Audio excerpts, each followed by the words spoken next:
Hello, Macey here. My last carrier, the Shroud, was a failure, as you saw, but I'm not quite ready to give up yet. So I went back to the design board and thought something a little smaller and less complicated should do the trick. But of course I ignored all that and went for far bigger and far more complicated. But this one has a huge hangar, much bigger than the last one. It's currently empty because I had to get into space, so it needed to be as light as possible. These hatches at the back mean that the crew can move between the hangar and the ship without going EVA. It's powered by 6 atomic engines. It also has a crew of 12. Behind those panels there is 2 hitchhiker storage containers. On the top here is the bridge. Looks out across the spine of the vessel, which holds another 2, and there's a communications bunker on the bottom which holds another 2, so 12. The shape of the prow here is where it gets its name, the Vulture. But I don't really like that name, so maybe you guys can help me with the name of this ship. So if you can give me some suggestions, if I like them, I will name this vessel after your suggestion. Because, I don't know, the Vulture is it's a bit harsh, isn't it? It's a bit ugly. Surely it deserves more grace.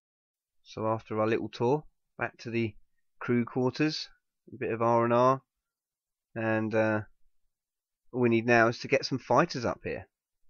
But getting it into space. Getting into space requires a lot of engineering, and it did take me some time, but I did crack it. It's a bit heavier than the last one, so it's even harder to get up, but just about clawing into the sky there. I've used these big fuel canisters which I'm dragging up through the first stages, and then I'll drop them. And of course, having all this weight at the tail end does actually help with the balance, and it very much needs help with the balance. So I've dropped one, now I need to drop the other, and from here on in I'm going to have to use some RCS for stability just while I get through the atmosphere, because these wing parts play havoc with the aerodynamics, creating lift in all sorts of funny directions. But once we're out of the thick stuff, it behaves much more fluidly, almost gracefully. As I said, it's entirely empty at the moment and only has 2 crew, so it's as light as it can be, but it's using all of its onboard fuel as well as that which I've brought with me, which has now run out. So now I need to act fast and transfer the fuel from these 2 canisters here to my 2 reserve tanks, so I can activate my atomic engines and try and make orbit here. So I'm getting rid of my engine fairings here so she can continue on her own power from now on. There's something weird about these atomic engines if you group them close to each other, and they don't quite lose the separator. If you can see, the ring is still there, so I'm having to heat them up until they burn off. These 2 blades on the side of here were initially designed to help me through the thick atmo stage, but I think they look pretty cool.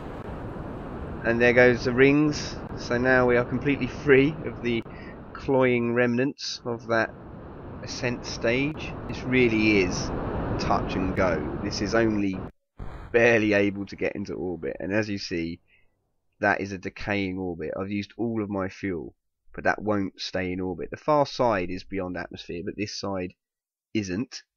So I'm going to level up to reduce drag, however possible that is, and switch to RCS and see if I can just keep this afloat long enough to get round to the other side there, where I can lift this side out of the atmosphere.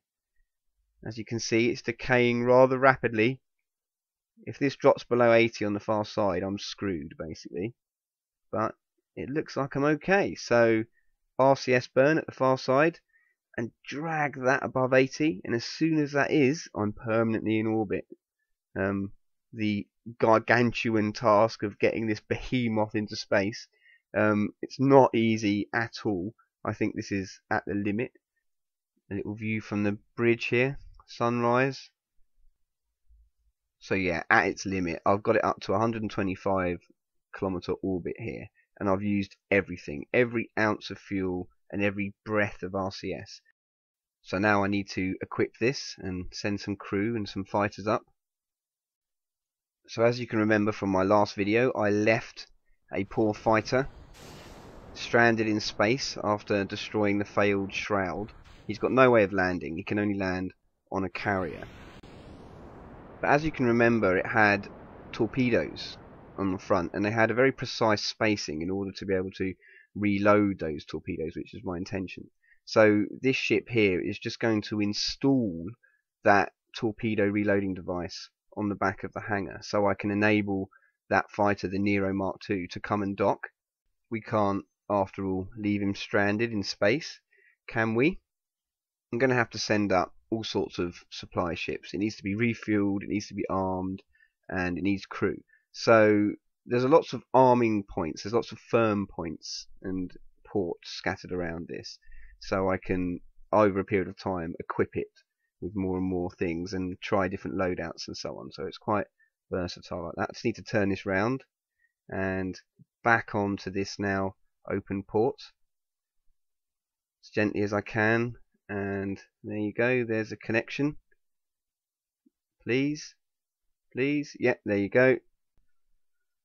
So that's now nicely installed, and we no longer need this ship that carried it here, so I'll just detach that, and we'll get this pilot out here and add him to the crew so he can be trained as a fighter pilot. Having the crew hatch so close to the berthing is very convenient and more realistic, I think. So now I no longer need this. I'm just going to end flight, and this is what I'm going to do with most of the supply ships I bring up here, because I want to steal their crew and conscript them into naval service. So this is nicely straight, nicely installed, and all we need now is to go and get Nero Mark II, which is actually Jebediah, I think, piloting it, but he can now come and dock here and will also be assimilated into our crew.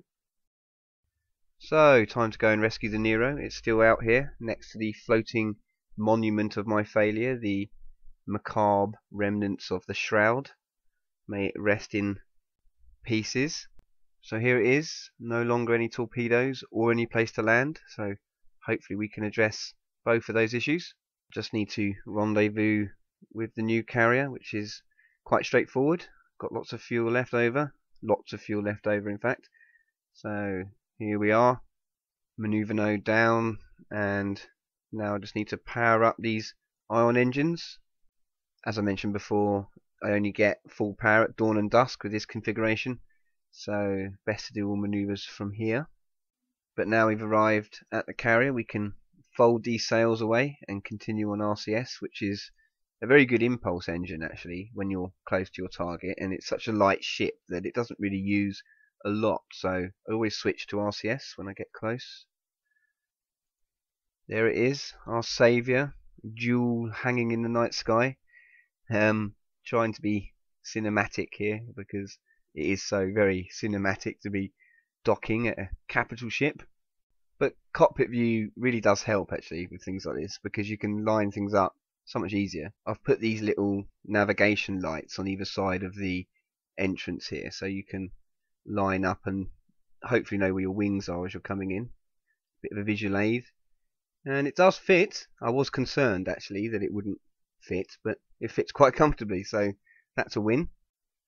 I just want to guide this ever so slowly onto here because I really don't need a disaster at this point, and there's all the time in the world just to get it just right. Although I'm still slightly off there if you look, but it should be enough to attach me. There you go, and she's in. That's the first of the fighters. I'm going to have some more in here. I've designed another fighter, a smaller fighter, so I should be able to get 4 more in here, I hope, for a full complement. I've just realised actually that I've got a Jebediah sitting in the back seat of the bridge, so to avoid this awkward situation, I don't think this is a real Jebediah anyway, he's clearly a usurper, I'm going to demote this particular Jebediah to communications officer. So he's going to go down into the communications bunker at the back of the ship, where he can fulfill a Uhura type role. So I hope his oratory skills are up to scratch. Once I've completed outfitting this ship and refueling it and crewing it and so on, I fully intend to take it off somewhere, probably to another planet, and on various missions. So this should be the first in many videos featuring this carrier. So yet again, please help me think of a name, something more graceful than Vulture, because it's a bit ugly. Think of it as a little mini competition, if you like. Whichever one I like the most, I will implement and put it on the banner and so on. Please subscribe if you haven't done already, and give it a like if you liked it. Bye for now.